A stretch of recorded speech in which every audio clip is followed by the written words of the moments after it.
তারেক জিয়ারে কোথায় খুঁজে পেয়েছে? আমরা তো সবাই মোটামুটি কনফার্ম যে আগামী দিনের প্রধানমন্ত্রী জনাব তারেক রহমান অথবা বেগম খালেদা জিয়া। তবে তারেক রহমানের নামটা এখানে বারবার আসছে।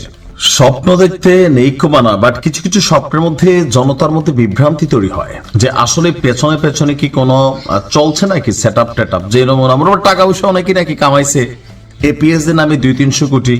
আবার কেউ কেউ বলছেন আসিফ যে সুইজারল্যান্ড গেছিল তাহলে কি সুইস ব্যাংকে অ্যাকাউন্ট খোলার জন্য গেছিল?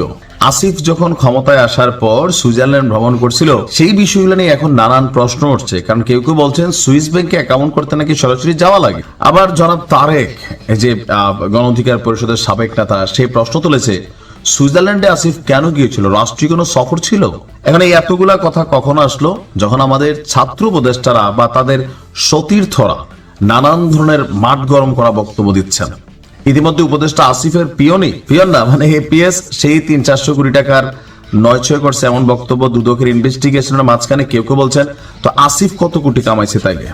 এটা কি সম্ভব যে আসিফ কিছু জানে না তার এপিএস 300 কোটি টাকা কামাইছে?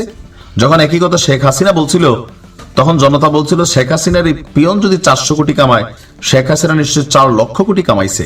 বাট আমাদের উপদেষ্টারা দুধের দোয়া তুলসী পাতা, তাদের চরিত্র অনেক ভালো, দুর্নীতির দও নাই, এটা আমরা বিশ্বাস করি। কিন্তু জনগণের একাংশ বিশ্বাস করতে চায় না, ভাই লুটপাট যা করার কইরা ফেলতেছে। যাই হোক, আলোচনা ওইখানে না, আলোচনা হচ্ছে আমাদের ব্লুটুথ ভাই হাসনাত এবং সার্জিস মাঝে মাঝে আওয়াজ দিয়ে পুরো মাঠটা গরম রাখে।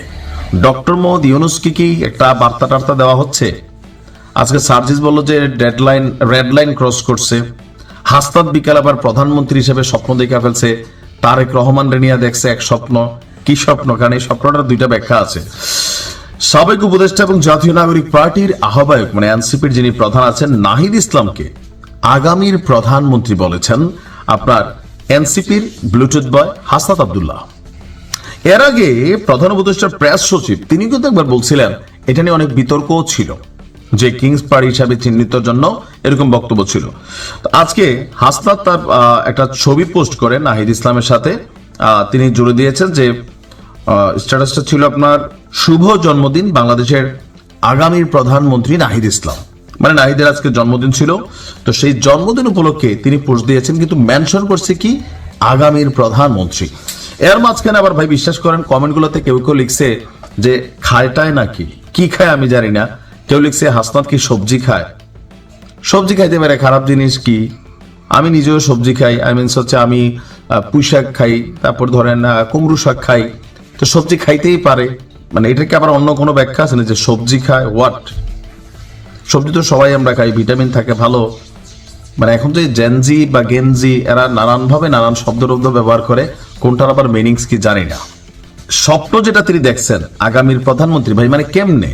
এটা কি ডক্টর ইউনূস যেমন আয়সা হঠাৎ করে অটোমেটিক ক্ষমতা পেয়ে গেছে, এরকম ডক্টর ইউনূস কি মানে নাহিদের হাতে ক্ষমতা দেওয়া যাবে? সুযোগ আছে? এটাও তো নাই। এনসিপি আগামী নির্বাচনে 10টা সিট পাবে কিনা আমরা এটা নিয়ে চ্যালেঞ্জ ছুড়ে দিচ্ছি, সন্দেহ পোষণ করছে। সেখানে প্রধানমন্ত্রী পদে কেমনে মানে কেমনে দেখছে? তো তারেক জিয়ারে কোথায় খুঁজে পেয়েছে? আমরা তো সবাই মোটামুটি কনফার্ম যে আগামী দিনের প্রধানমন্ত্রী জনাব তারেক রহমান অথবা বেগম খালেদা জিয়া। তবে তারেক রহমানের নামটা এখানে বারবার আসছে। নতুন নেতৃত্ব, ইয়াং বলতে উনি বয়স্ক, বাট সিস্টেমে তিনি নতুন। তো সেখানে সার্জিস কি স্বপ্ন দেখছে যে তারেক রহমান ক্ষমতায় নাই, নাহিদ ইসলাম প্রধানমন্ত্রী? কেমনে ভাই? স্বপ্ন দেখাও আজকাল মানে এমন এমন অবশ্যই এদের অনেক স্বপ্ন পূরণ হয়ে গেছে, সেই জন্য আরো বৃহত্তর স্বপ্ন দেখে খারাপ না। তবে নাহিদ প্রধানমন্ত্রী হইলে ভালো, এনসিপির জন্য অনেক ভালো, দেশের জন্য কি হবে জানি না, তবে দলের বাকিদের জন্য ভালো। মোটামুটি একটা ভাবসা আসবে শরীরে নাকি। তবে এই স্বপ্ন পূরণে তো কয় বছর লাগে সেটা জানি না। তবে একটা ব্যাখ্যা আছে আগামীর, অনেকে ভাবছে যে এই টার্ম, বাট এই টার্মের কথাও সে বলে নাই। হইতে পারে 2 টার্ম, 3 টার্ম, 5 টার্ম, 10 টার্ম বা বৃদ্ধ বয়সের আগ পর্যন্ত কোনো টার্ম, তাই না? ভালো থাকবে।